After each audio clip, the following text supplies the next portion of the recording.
Exploit that competitive advantage. Discover how the Caribbean Development Bank's Cultural and Creative Industries Innovation Fund is helping Caribbean creatives use their talents to benefit the region's economies and societies. It's time to talk about the value of creativity. Let's learn how we can unlock the power of artistry to drive resilience and prosperity. Get ready to ignite the future of the Caribbean's creative industries. Imagineering, using creative industry research to devise development strategies. The conversation starts now.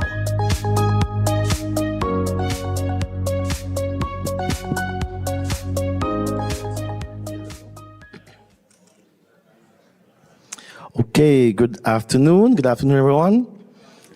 And thanks for joining us for this panel on Imagineering, using creative industry research to devise development strategies.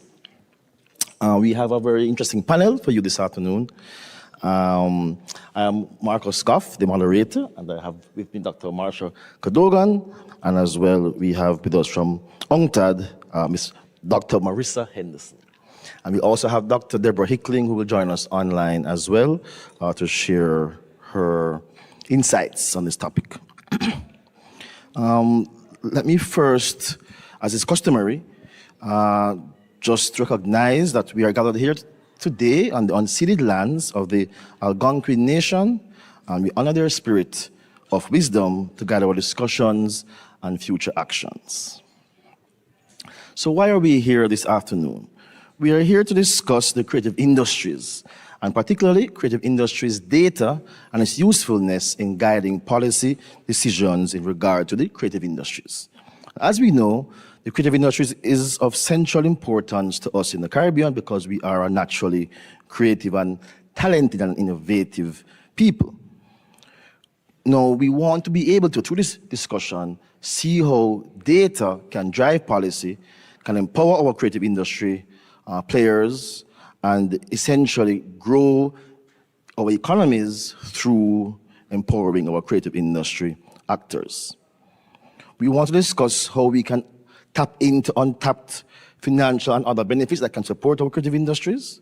We want to be able to know we can measure the impact of investment in these sectors, and also to target resources to underserved and under-resourced sectors of the industry.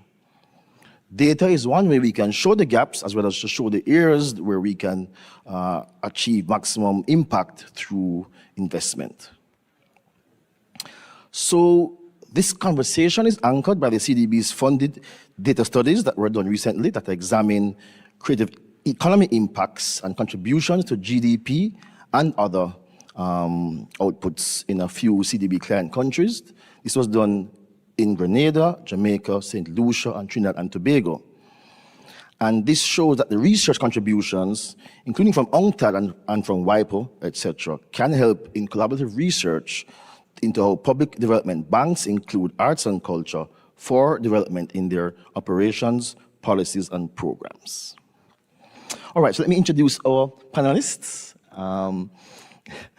We have to my left Dr. Marsha Cadogan. Dr. Cadogan, or Marsha, is one of the team members of a project that is being funded by the CDB, Cultural and Creative Industries Innovation Fund, to address data infrastructure gaps for the creative industries in the Caribbean.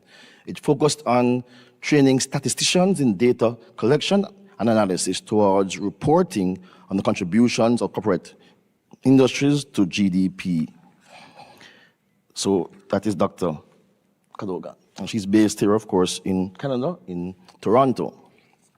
To her left is Dr. Henderson, who is a Chief Trade and Creative Economy Specialist from UNCTAD, based in Geneva.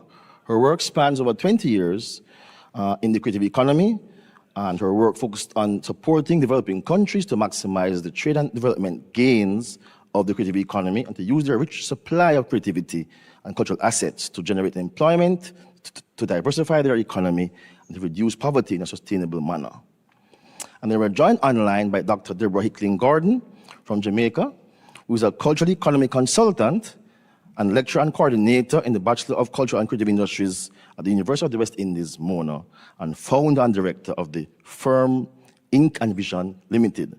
Her specializations include cultural economy policy development, research and training for small island developing states and small states. And in 2022, Dr. Hickling Gordon led a research team in the development of an adaptable and applicable methodology for cultural policy design, classification, and mapping of cultural and creative industries in the global south. Her greatest professional delight has been advancing the cultural policy footprint in CARICOM through her leadership of training missions on participatory cultural policy. She authored the Cultural Economy Policy Framework and draft policy for the government of Jamaica in 2015 and 2017. So I'll invite maybe a few opening statements and remarks from the panelists. Let me start off with Marissa. So Marissa, if you could tell us first a bit about UNCTAD's interest in this area and your track record of data collection for creative economy and creative industries development. Okay, thank you very much. Thank you for inviting me in this very interesting meeting.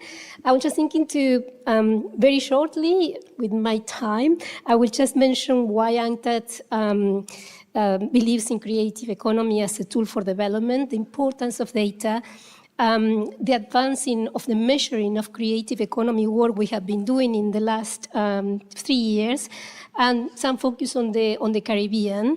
And that's it. Then let's start with UNCTAD really believes that the creative economy is a very important tool for fostering sustainable development and also for economic diversification.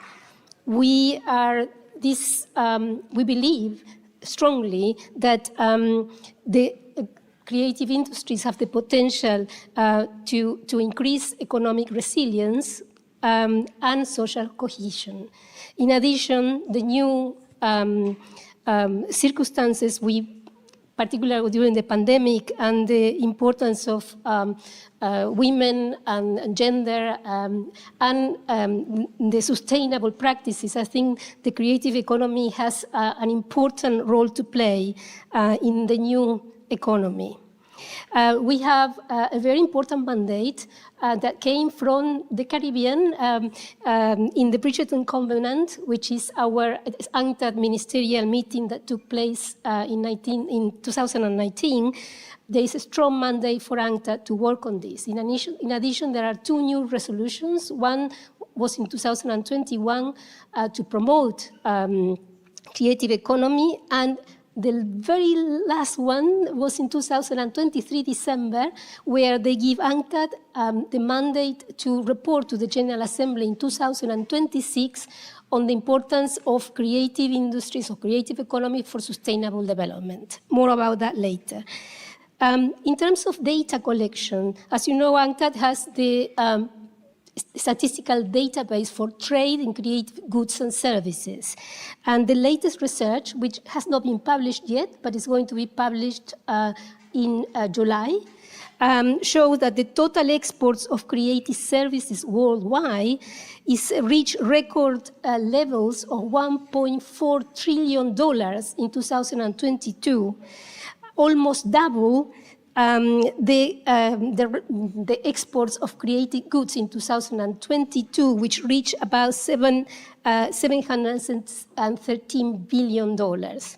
Now, I'm sure you're going to ask me what's the percentage for the Caribbean, and I'm pleased to mention that we have some data, and I will provide some data, but I think, and this is the message I want to give, that the data perhaps does not fully reflect the importance of these industries because they have not been, we have not have the data, basically.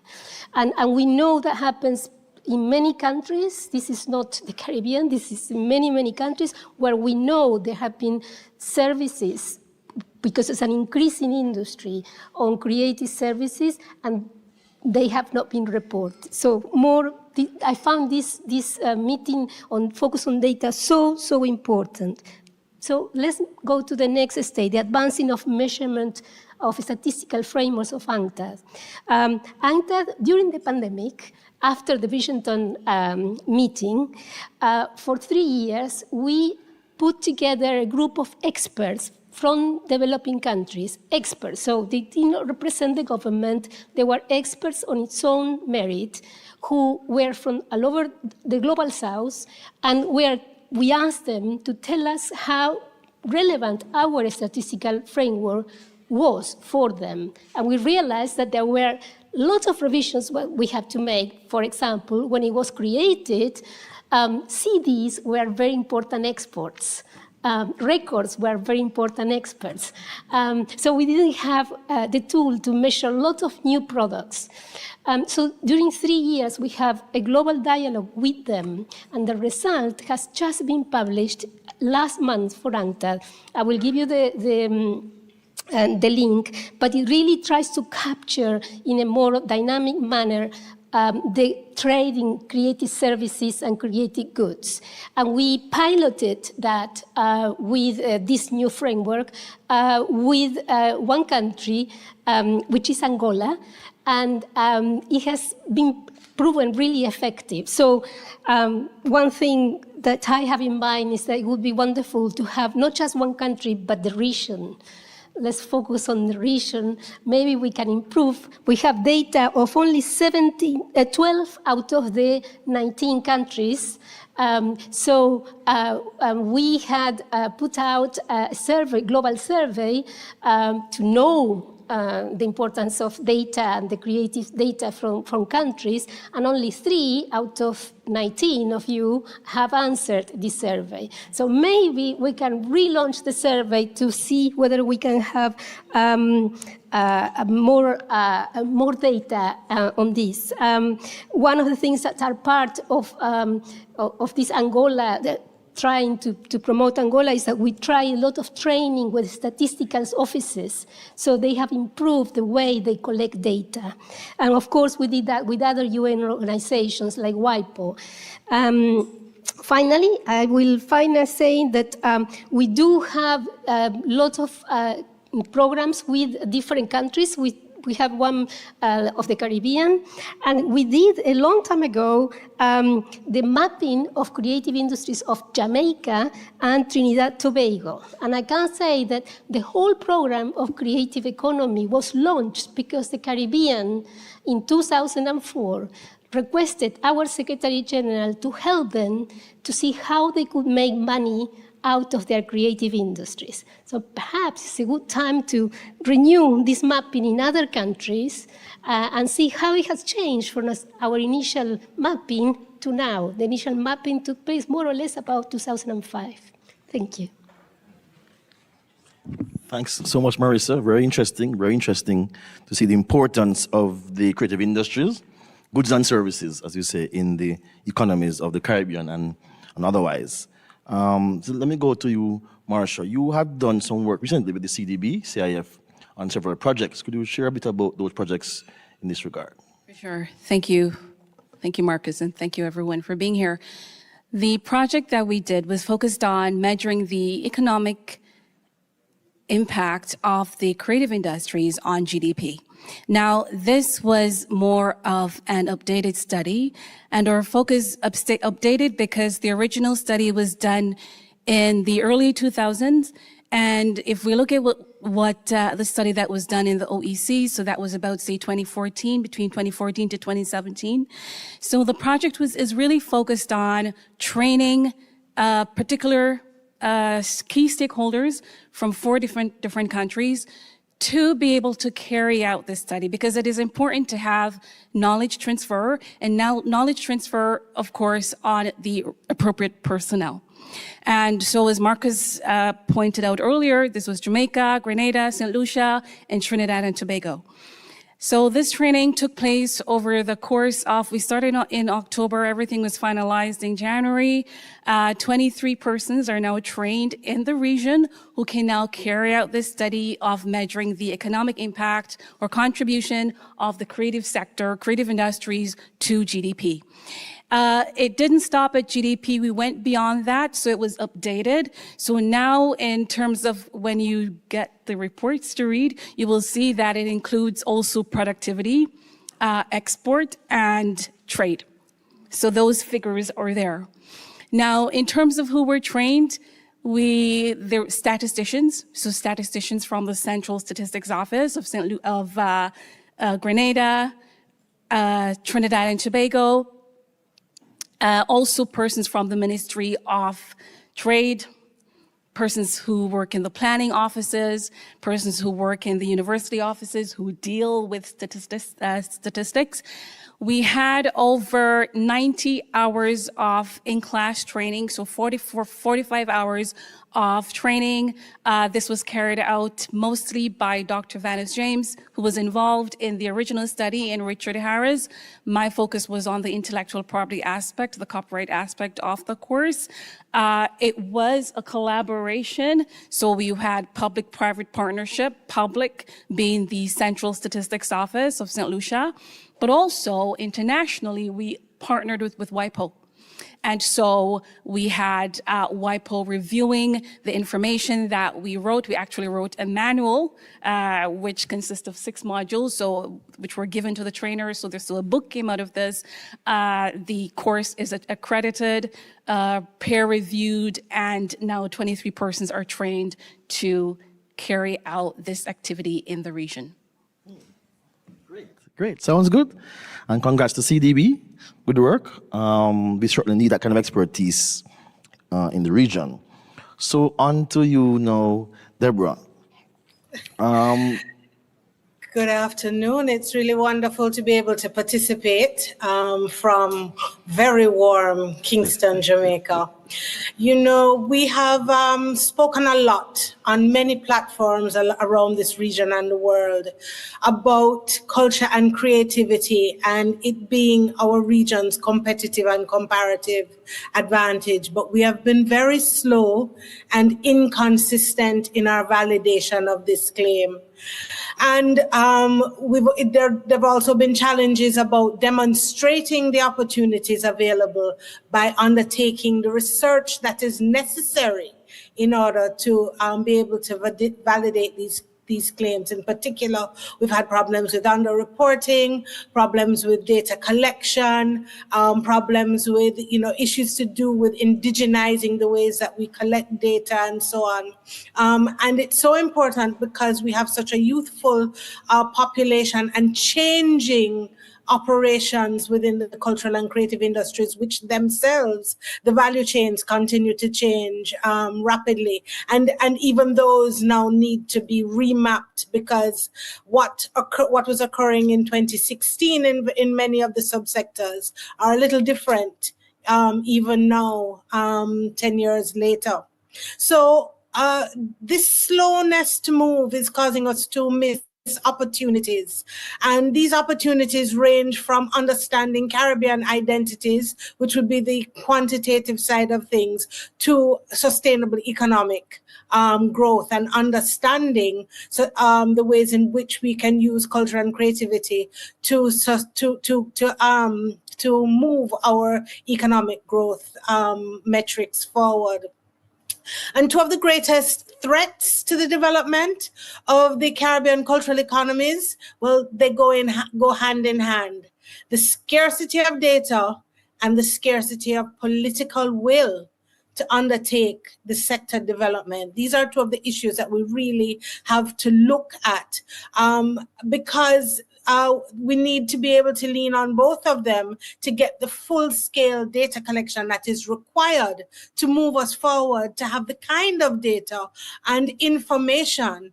Now, that's another important element. Having the data is one thing, but translating it into usable information that can be used for policy development and used to ensure that our populations understand for themselves the importance of the sector and therefore invest their own efforts in growing the sector. This is an important consideration, and it's really very important for us to understand that. The truth of the matter is, if we can't and if we won't measure, map, or define the Caribbean cultural economy for ourselves with the help of others, we will be unable to adequately plan for its development. It's really as simple or not as simple as that. So with the will and the resources, we can begin to use the data that has already been collected. And I want to argue that we have sufficient data to begin to create baselines. And many of those baselines, through the studies that have been discussed today, actually do exist. So for some countries, but we now need to replicate it across the other countries. We need to be doing some collaborative work within the Caribbean. There are some programs that are happening.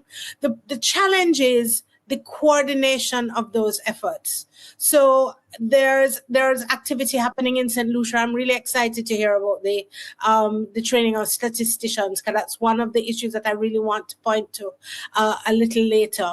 There's festival economy data being processed in Trinidad by Dr. Joanne Tull. There's sustainable development ideas being developed by Olayinka Jacobs Bonnick here in Jamaica, but the coordinated efforts to get all the pieces together, and as we indicated in our 2022 study, to connect the dots.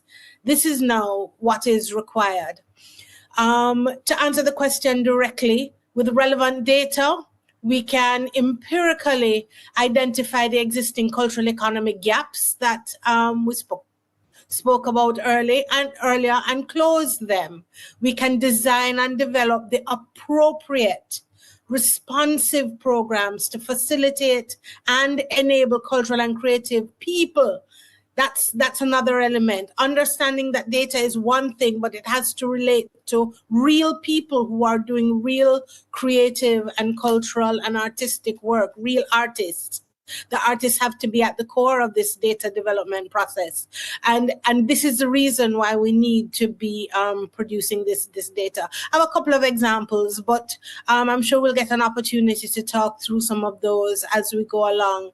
I just think it's really, really critical for us to understand. I've developed about 60 categories of research that are required for cultural and creative for countries of small island developing states to try to coordinate in order to, kind of get their cultural economies on the road. Real practical stuff that they need to be looking at. So essentially, I'm sure we'll be talking more about the details of some of this information, but it's critical. It's really critical that we start to take culture and creativity seriously in the Caribbean. Yes, thanks very much there, bro. I don't think we could disagree with you at all. So let's go back to you, Marsha. The recent work you've been doing, training statisticians and so forth, and being able to get some data from the 4 countries you mentioned, maybe you could share with us some of the key findings and impacts that have emerged from that data during those studies. Mm-hmm. So from those studies from the 4 countries, what is really important is that the creative sector is relevant to not just to GDP, but also in terms of to labor and to export as well. And you could see this happening, especially in Grenada and St. Lucia and also in Jamaica.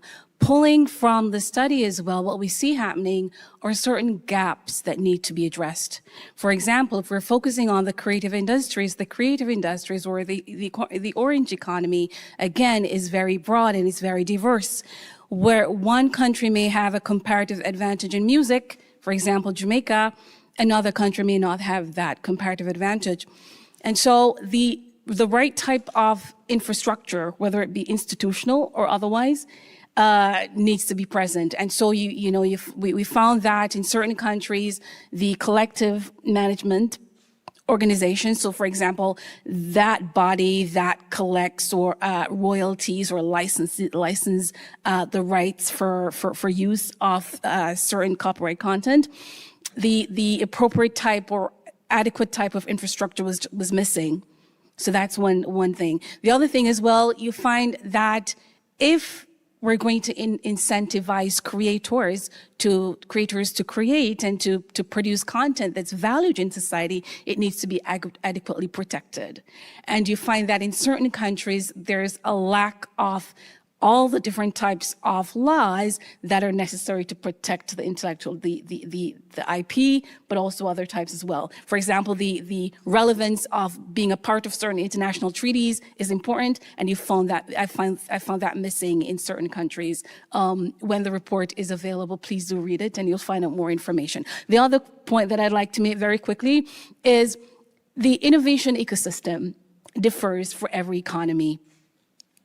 Is going to be the same for most of our small island states within the Caribbean, but the supporting infrastructure institutions needs to be there so that the right type of monetary policies, fiscal policies, and so on, we found these to be missing, and these would need to be addressed if the industry is going to work and bring a change to development in our island states. Okay. There's a lot there to unpack. So yes, I think we'll have to look at the ecosystem, as you mentioned. The ecosystem varies, right? And so were your studies able to capture the entire ecosystem or just a segment? Was there a focus area or it was broader in terms of the 4 countries? We didn't capture all the ecosystem. It's impossible to do that within the constraints of the resources and what we were focusing on. So within the context of there's a part of our study that focused on recommendations. So this is one of the policy focus that we pointed to in terms of the what was necessary to move on. But the innovation ecosystem is going to be different for example, for Grenada, we know that there needs to be more involvement in terms of their limited rights for IP. In the legal system? Yeah, yeah, and that would need to be addressed. Okay, so we have laws, we have other aspects that we also need to improve on to create the kind of enabling framework. And the other thing too is awareness. Because if users are not aware of what copyright is, what it entails, and the benefits not just gives to them, but also the restrictions on it, you're going to have piracy. And if you have widespread piracy, it impacts the ability of creators to earn adequately from these types of initiatives. So that's a problem, and you see that happening in the 4 countries that we studied. Right. I mean, certainly I think we'd have to acknowledge that in terms of how historically we've really dealt with trade and so forth, we've not really perceived our creative industries as part of the economy of the countries. And so we really want to appreciate the work that UNCTAD is doing in that regard, to link creativity to trade and to essentially monetizing, right, as a part of the national context. So Marissa, I would like to ask you, as a major research player, UNCTAD, in this context, you have seen the work done over the years in several countries, in the Caribbean and elsewhere, right? How do you see the examples of how the impact of data has been able to assist countries in their development? Thank you. Thank you. So, yes, of course. I fully agree with what my fellow panelists have mentioned. Particularly, we can see clearly with the new framework, statistical framework that was launched last month, we are trying to find worldwide estimation of contribution to the GDP. And we have an estimation. However, can I just say, it's an estimation because it is so, we have to make so many estimates that globally it gives you a picture, but it doesn't really say very much based on reality. But we were trying. But where it is good is at the national level and perhaps the regional level. At the national level, the surveys that we carried out that are going to be published next month shows that the contribution that each country had done ranges from 0.5% of the contribution of the GDP to 7.5% of the contribution. And that is a lot. The same with employment. We can give you, like our ILO has given us some figures, 6.2%. However, when you go into detail of each country, some countries use a different kind of measure to measure the people that are actually employed in the sector. Sometimes the definition of how many people are working is different. So some countries will say 12.5% of people are employed in the sector. So what I'm trying to say is, I think the figures actually make sense when you do it nationally with proper resources to be able to do good surveys. But the global figure in that respect so far is a miracle, I would say. But I truly think that whatever we provide in terms of guide of figures and data have really proved to be useful for policymakers. Okay? Now, we can see that if we give some ideas of the contribution, policymakers do listen to that, but also the private sector. I mean, this is a very interesting industry because it's where the private sector and the public sector really have strong interest. The public sector really need to provide the business an environment and regulations for business to thrive, basically. We're not talking about culture, we're talking about an industry. So it is very important for the private sector to provide training, to provide an environment with proper regulation for intellectual property, not only, as you were saying, not only provide a strong IP, intellectual property framework, but also help creators to use the system. Some countries have it, some are not. We are working with WIPO together with countries. Each time a country requests ANTA to help them with IP, we have joint work with WIPO. And I would say we have examples, interesting examples in the publication that is going to be published in July. Keith Nurse from the Caribbean is coming to Geneva to present the view of the Caribbean. In it, you will see that, for example, in case of Jamaica's film and music industry, in 2019, it represented 6.2% of the GDP, according to government's figure. This is what, and that's a lot. It's a lot. So this is a thriving industry. They also have very interesting figures for Trinidad and Tobago on the copyright industry. And it needs to be updated, but already in 2011, the copyright industry in Trinidad and Tobago represented 4.8% of the real GDP. And that, again, is a lot. And I think we need to work with the private sector, but also with the government officials, so as when the private sector needs data, it doesn't direct the information to the culture ministry only. I think this is very, very important for the IP to be involved. This is an interministerial help from the government. So we need to make sure that the government gets in the picture, but different aspects of the government, not just simply particular aspects. It needs to be an interministerial approach for that. Stop here. Thanks very much, Marissa. I just want to point out that while you mentioned that we can capture, or we haven't been able to capture all the data, what you have shared already is quite significant, and of course, oftentimes, creative industries are partly in the informal sector, and so that is also a challenge too, right?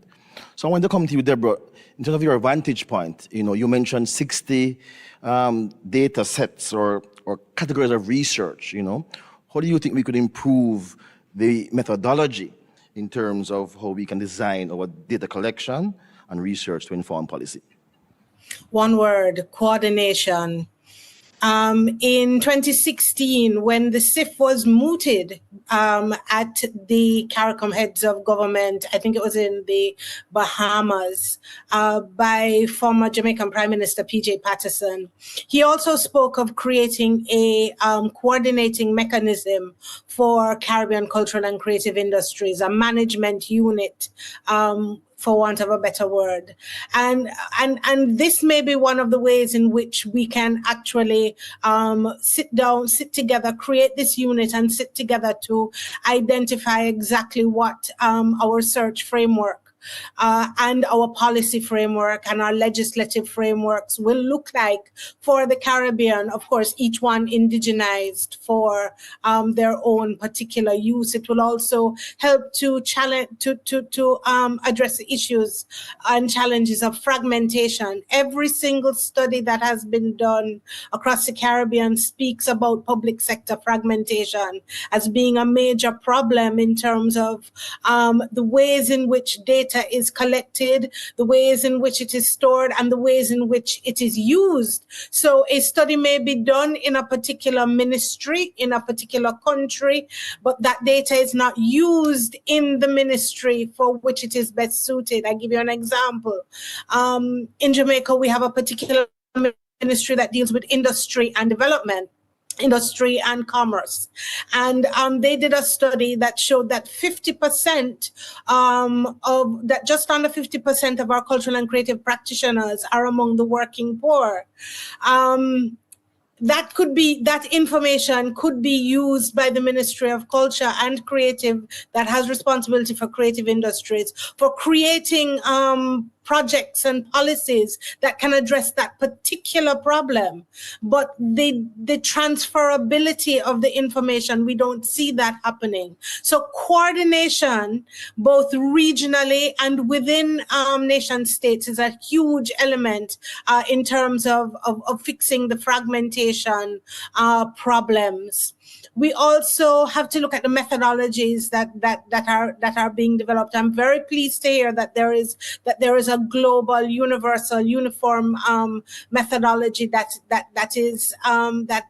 exists. I also want to say that some of the research that we've been doing also shows that there are some very specific issues in terms of the cultures of the creative industries of particular countries. So, for example, in one country, we recognized that there was a problem collecting data from individuals. And we thought to ourselves, maybe if we are collecting data about projects, we can then use that means to then break it down further to identify the individuals within the projects. It's about thinking about different ways within different markets, the ways in which people work, where we can go to meet individuals where they are. The other thing that I think is really critical at this point, it's wonderful that we're training the statistical personnel within the statistical institutes. But if we're not resourcing those institutes in order to do the work, to be able to either incorporate that training into the development of instruments for the respective censuses, or to actually gather the data. If they don't have the resources, then it's a challenge, because then the work itself is not being done.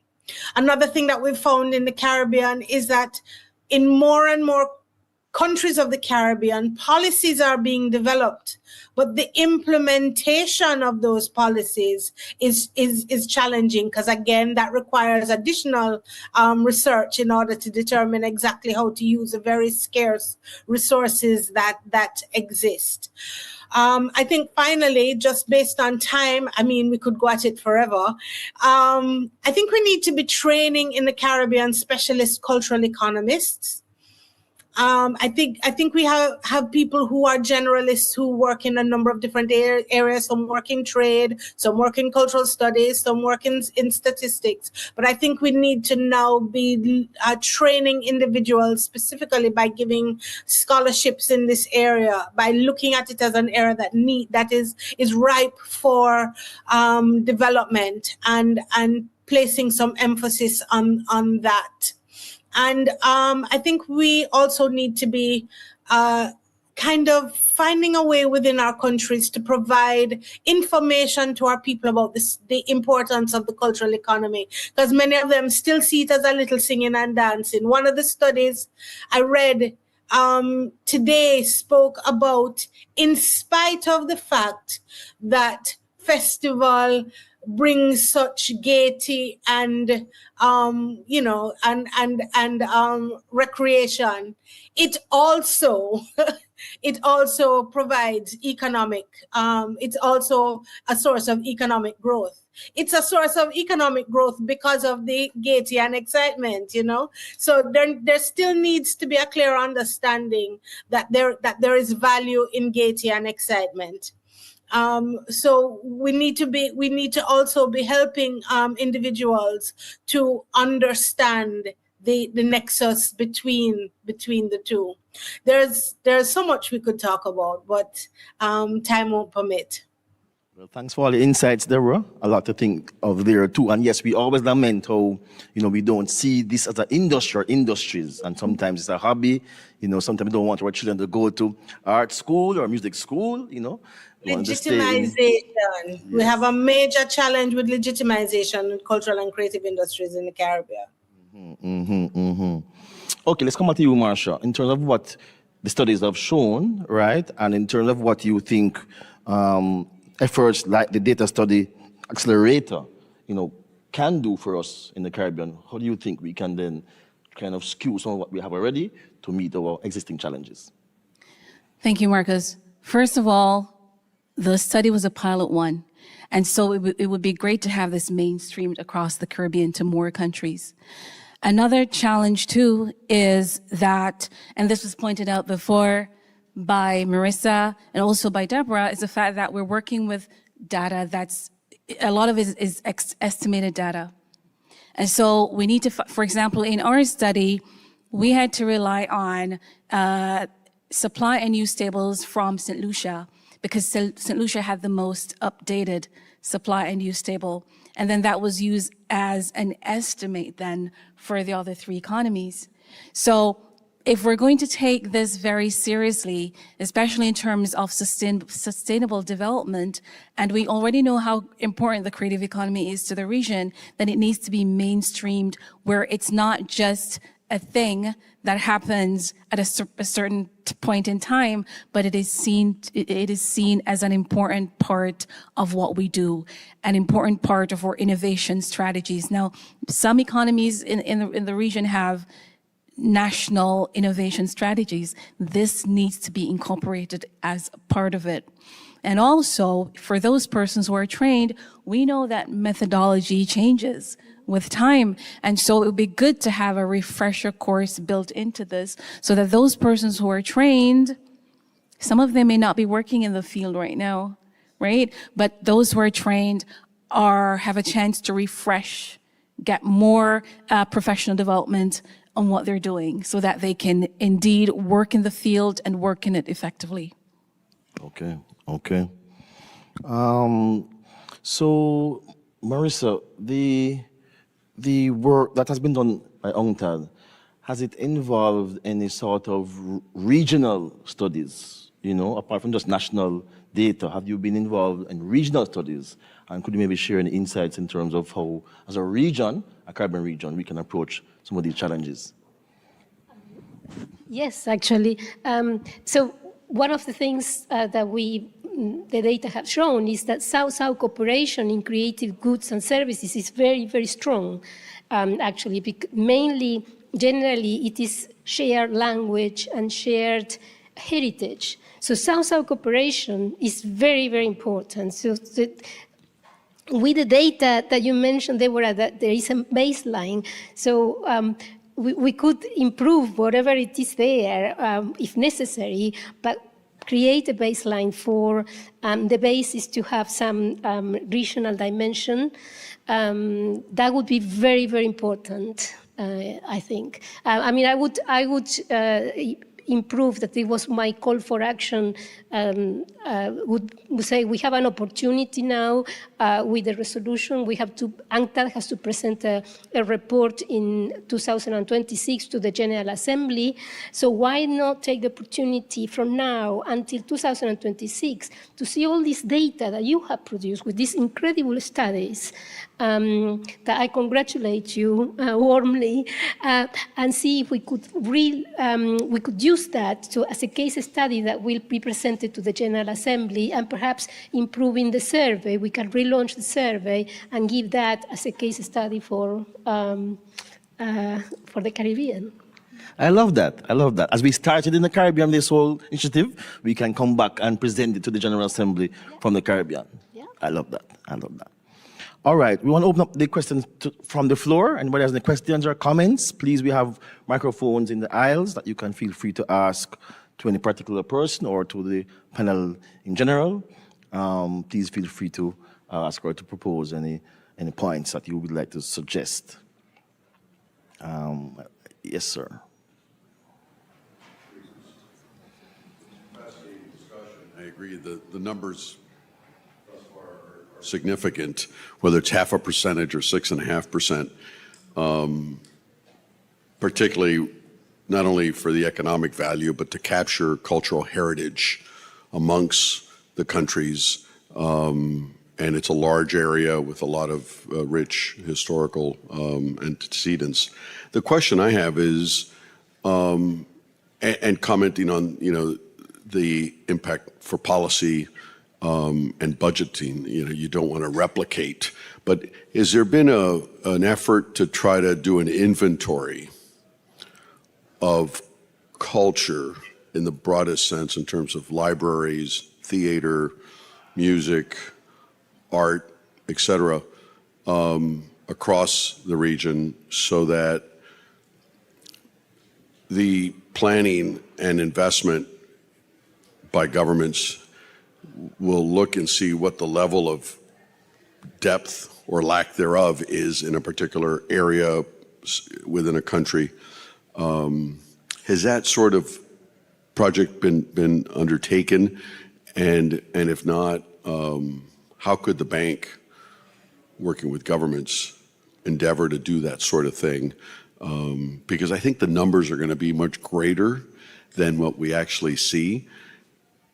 If you look at culture in a very expansive manner, and the cascade effect that will add to the financial impact and policy decision making. Thank you. Yes, please, Minister, go ahead. Thank you. Thank you for the question. So relevant. Thank you. We are trying, and I'm happy to report that this is exactly what we are trying to do with the survey. One of the things worldwide, we needed to know, first of all, if we could have an inventory of where are the ministries involved in each country that are related to the creative industries, and what are the studies that each country has done. So the whole repository, every 2 years, we're doing a global survey. And so you can see the answers that were provided in the 2022, and this year will be 2024. And my problem is that I only have data for the Caribbean. The responses I receive only from 4 Caribbean countries. So I think it would be really useful to get that data, so you have the global picture. And that will not be lost because it will be used by Deborah, by Marsha. It will be part of the baseline that you will use to see how you improve. And I do think the bank has an important role to play, but also the private sector. In many developed countries, private sector is very intertwined. They really care about these surveys.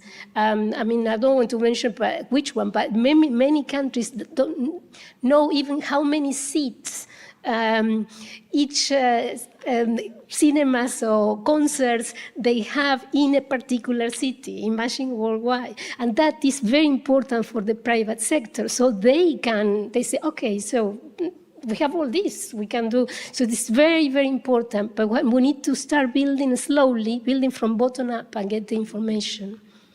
Thank you. I think we have a great opportunity. I'm sorry. I think we have a great opportunity with the development bank, the banks gathered through a study that they're actually doing now with the public development banks to be able to initiate this mapping process. I know that CIF has built into the CDB Creative Industries Development Fund, Innovation Fund, has built into their methodology a mapping element, so that they themselves have been trying to gather some of the data based on the projects that they have been funding. And I know that different ministries have different data sets, but again, it's a matter of coordination and bringing all the pieces together. SIF, I know, did 10 country studies. So from that, there should be some information that can be gathered in order to provide this cohesive examination of cultural assets. We have to remember, though, that the Caribbean is an archipelago, and the fragmentation is basically because we're talking about anywhere between 15 and 20, depending on how you're measuring it, individual nation states who have different levels of resources and are doing things in different ways. But I think it is important through the development banks for us to use the opportunity to see whether we can put together a coordinated mandate for data collection, both to do the inventory, but also, the full range of research that is required to move the region forward in the cultural and creative economy. And just a minor comment, follow-up, in terms of the private sector. With the amount of technology that we have today, could you imagine if after you get that inventory, you then not just map it out, but you can transport somebody from Dominica to see the art exhibit in Jamaica, or pick the country, Luxembourg, Hong Kong, but you could actually map this out and you could transport and have the theater, the museum, the art, et cetera, et cetera, et cetera. I mean, that's just the next step. And I'm sure that some of them, if you look at the top 10 countries, and a lot of the, are all tech companies today, I'm sure that you could get the buy-in for them to do that next piece. Thank you. Just to add to that, I think that the question that we're talking about now also, links to IP valuation, because after you have done the inventory of what your country has in all of its various areas of culture and arts and so forth, then we have to value it, right, to be able to put a figure to it. And so I know that we had a recent CDB project, again, that was funding, that dealt with this issue, how we can try to have now IP as intangibles valued, and that's how we can have banks lend money on the strength of the value of these intangible assets. Very important also for the ecosystem. Yes, sir. Yeah, thank you very much. A very, very important discussion. I remember in a previous life as a development banker, maybe about 10 years ago, I'm in St. Lucia, that is, having established the new development bank, and we put ourselves forward as wanting to support the creative industries. And a few young people came to us with proposals to finance establishing a studio. One wanted monies to publish a book. One wanted monies to put on some events. Absence of data. And how do you identify the cash flows to be able to determine how those loans will be repaid? It was a serious challenge. I believe at the time we took a risk and we actually financed the studio. The loan went bad. How do you help the development banks? How do you help to develop some models where you can finance those creative entrepreneurs to be able to realize their ambitions as business people, because that's what they are in effect doing, apart from the gaiety and joy that they bring. But how do you get them to understand that it's a business that they're doing, and to be able to realize the cash flows to be able to support those loans that they're looking for? Other than the financing, it's not going to go anywhere. So we have to give some thought to how we're going to finance those creative entrepreneurs. That's my question. Thank you. So you mean like formalization, you're thinking in terms of that, to have the sector be able to maybe meet the bank's requirements for support? Is that what you're thinking? Exactly. How does the sector or this young person who comes to the bank for financing, how they can meet the requirements for lending? Yeah. So what I'm understanding from your question, the challenge is there is a disconnect So how does this individual who wants to write a book or has written a book turn what they have from simply book chapters to becoming an intellectual property asset or something worthy of the bank loaning them funds? And so yes? Okay. So, and I do believe that work is being done in the area, and I do believe that SIF has actually has or is training individuals on how to write business plans. That training was done, I believe.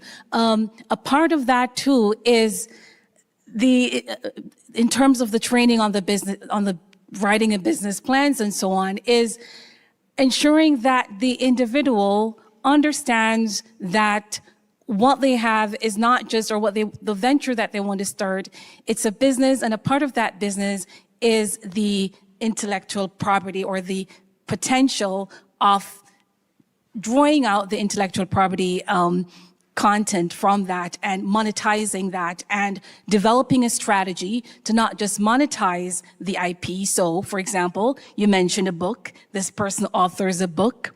Obviously, they probably need to get in touch with a publisher. How do you then apportion royalty payments between the publisher and the person who wrote the book? How do you ensure that you register your book, for example, if your market is in the US as opposed to in Canada or Europe and so on? All that comes down to strategy. So a part of that I do believe in, and based on work that I've done as well, involves public-private partnership. And one of the first goals, objectives of that really is an understanding within the individual and by the individual that is not just them. It's a product, and the product is going to exist separate and apart from what they have. And so they have to develop a strategy which is feasible, not just for St. Lucia, not just for the region, but also internationally. Because we are living, as I mentioned before in a previous forum, it's a global economy, which is very tech-based. And so whatever they're doing needs to have the right approach that will ensure that it's protected and monetized and maintained. So training is important. Skills, acquiring the right skill set to approach what they do is important. And the other thing as well is people need to realize that there is no inherent profitability in IP. You may have written a book or recorded a song, but if there's no demand for what you have, and if your market is not interested in what you have nothing. You just have IP.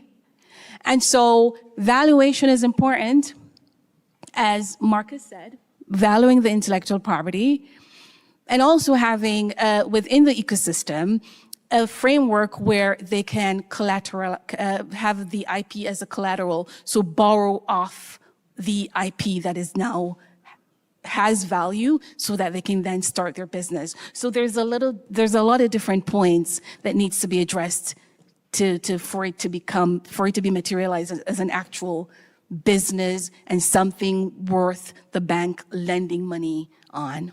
I'm seeing a whole area for actually also training business consultants to be able to work with those persons out there to be able to develop, to put together the proposal, so at least it could be bankable. Yes, Deborah, go ahead. I also wanted to say that this whole issue of financial inclusion requires a great deal of an increase in the amount of financial literacy that is provided for creatives. But I've always argued that there needs to be room for the understanding that there is also need for creative literacy within financial sectors. So, for example, the creation of instruments that will facilitate a creative who works in the gig economy to allow them the opportunity to be able to repay that loan, because nobody wants to go bad on their loan, but they may get 3 jobs a year. They may not get a job, and that job may come, at the beginning of the year, within 6 months, and at the end of the next 6 months, because it is seasonal. And by the end of the first 90 days, they've lost the house, or the loan has gone bad. Perhaps there are instruments that can be created and that can be encouraged through the public development banks. I was speaking to someone who had suggested things like financial guarantees or insurance instruments that can be developed within LA and those entertainment-centric economies. They have banks in which there are very specific instruments that are developed in order to address the needs of that creative that creative population that exists within that space. So there's also an element of creativity that is required within the banking and finance space in order to address the issues of risk that exist, that are real for the cultural and creative economy. Yes, very true. And I know that the CDB project will help with that, right, Lisa? So yes, look forward to the outcomes of that. We have a question from one of our youth representatives from the Caribbean. Welcome, sir. Please go ahead. Oh, thank you. Welcome, everyone. Thank you, lovely. And I love that the conversation made its way here. My name is Shem. I'm one of the advisors to the FLN in the Economic and Entrepreneurship Department. And ironically, I was an electrical engineer before for 7 years, 7 months, 7 days, and then I left to pick up photography. So a creative. So I've gone through that path. And I was on a floor very much like this for a governance forum. And this person said, hey, you need to practice good governance. And I got up and said, that's impossible. Now, the issue is not education, is not a want to, but I could not I believed I could not because it's a matter of resources. There's only one me. If you understand the makeup of the creative industries and the numbers of entrepreneurs, they're really solopreneurs. They're individuals. Much of their time is caught up with producing. I am lucky. I have a wonderful wife and a supportive dad that plugged in funds into me to be able to grow past a business of one. And now that I have an admin, now I could be able to say, let me consider grants, right? Because to be honest, grants require, at least as far as I know, for you to be an NGO. But I am an enterprise, right? And I cannot access those funds. As much as I wanted to, as much as I want to give back, I couldn't. I needed to go through the long, hard way of being effective as a business person. So it comes back to, we want to connect the dots between CDB and individuals on the ground. Are we going to ask individuals on the ground to get up to CDB? Or is CDB going to come down to us? So what are those instruments going to look like? Thanks. Very good question. Very good question. Very good point. Melanie? Yeah, I might be the right person to respond. Good afternoon, everyone. I'm the fund coordinator of the Cultural and Creative Industries Innovation Fund. And much of what was raised and hinted at, we are working toward that within the MSME development unit, which is where SIF sits. Through doing the pilot and engaging with the creatives, that pipeline for support has been articulated. The need for support to formalize, the need for support to really articulate what is coming to the table for investment. And we also worked on the other side, where we've been trying through the DFI training project, through the CTCS network, to bring the banks and the financial institutions to a point of understanding how creative projects work, how those balance sheets look, what type of non-traditional collateral may be found in IP assets, and bring in all of the conversations together and all of the partners to the table. We also did recognize that even with the SIF funding that was given, that's seed funding. That's investment, starter investment. What happens after? What is the pipeline that we can develop? Who are the players, the conversations that we need to have, and the diagnostics? Because we're talking about data here in a broad way, but that level of data gathering, the diagnostics from the reports, Dr. Hickling-Gordon spoke about that. each of the project reports gave us data to then redesign, revisit how SIF was imagined, is being implemented, etc. So there is work being done to bring everyone to the table and to take your point, to meet somewhere in the middle. Yeah? Thanks very much, Melanie. Thank you very much. And thanks for the question too, sir. Thanks for the question. All right, I don't see any more questions from the floor. I'm going to invite our panelists then maybe to give, their final remarks and insights as to how, in this area we can make further progress, what we need to maybe do as next steps to accomplish where we want to go. So maybe I'll start with you, Marissa. Yes, ma'am. Okay, so our final remarks. Okay. So what I like to invite you is to check our revised framework. If you Google revised statistical framework, creative economy, UNCTAD, you will find it to see whether you find something useful there. As I said, Keith Nurse was involved in that, and he's coming to present it in July to Geneva. So any comments that you might have, it would be very, very useful for us to discuss those comments, your feedback at the meeting in July. The other thing I invite you is to, in July, see our new publication. It's a global publication on creative industries, and it will talk about, it is a chapter about intellectual property for trade and development. There is a chapter on competition policy. This is something that it has been very requested by member states on how to deal with big companies that are very important in the creative industries, coming from mainly few countries.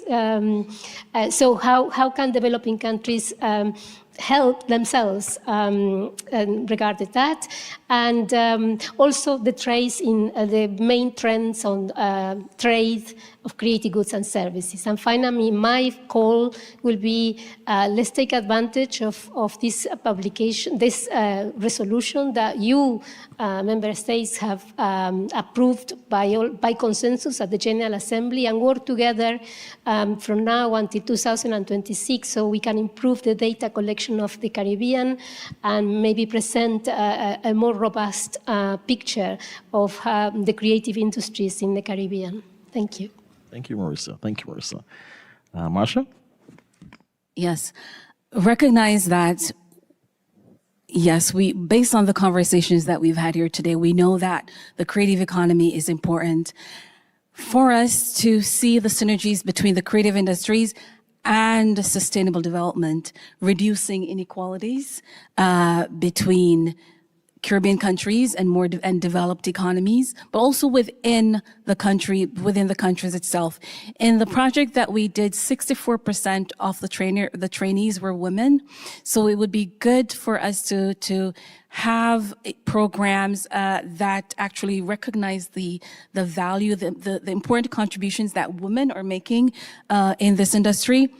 And more of a caveat as well, we're living in the time of advanced technologies to realize that artificial intelligence provide opportunities, but also can compromise the creativity of creators in the space. Musicians, artists, filmmakers, and so on. And so more as a policy issue that we will have to deal with is how are we going to position or safeguard the interest of creators in the time of generative AI. So that's something that we will have to consider in the future. Yes, thanks very much, Marsha, and over to you, Deborah. Resourcing research, I think, is a very important consideration that those gathered within this forum need to consider. Issues of coordination and management, perhaps the encouragement of CARICOM, which is doing some very interesting work at the moment in developing satellite accounts and so on, regional satellite accounts. But the coordination across the Caribbean for the implementation of policy, I think that's an important element that the data needs to drive. We haven't spoken a lot about it in this forum, but I think it's really important. The application to our development problems, crime and violence, education, climate change, and so on. Cultural and creative industries can play a huge role in solving some of those problems. So I think we also need to be providing some resources to determining exactly how we can have those linkages and integrations. I think it's also time for us to be clear that there's some things that only governments can do in the development of cultural and creative industries, and one of those is the issues of trade agreements and reviewing some of the agreements that exist that affect cultural and creative practitioners. For example, one of the reasons that I'm not necessarily in Canada now, issues of movement that really need to be looked at carefully.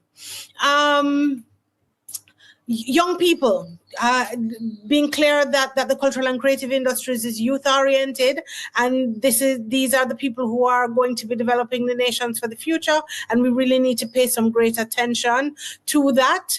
Also, the issues of digitization, while it's a threat, it's also an opportunity, because the content that is being developed is the content that is driving the development of AI. So there are great opportunities for us to be examining the development of creative content.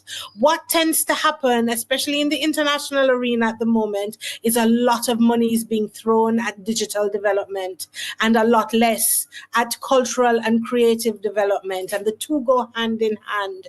Animation requires the development of music to create the score. It requires the design, but usually we're thinking of the technical application over some of the artistic applications, and we need to be able to see them as elements that work together. Again, there's so many areas that we can look into, but I think the sustainable development, the sustainable economic development examination needs integration, coordination, resourcing, and application. Thanks very much, Deborah. And thanks to all the panelists as well, too. Marissa and Marsha. And thanks to the CDB for hosting. And just to give my brief remarks, I think myself that, we've come a far way. We've come a far way. And I think the world is looking to us in the Caribbean to lead this, When we talk about the Caribbean, we talk about the music, the sports, the art, the culture, the design, the dance, the fashion, and so forth. And so I think that we owe it to ourselves and to future generations to set a template that we can have that can be followed. So we hope that we have the support of all the banks, CDB, and the private banks too in the Caribbean, as we try to find creative financing solutions to these challenges to empower our creative industries. Thanks very much again. Look forward to seeing you later.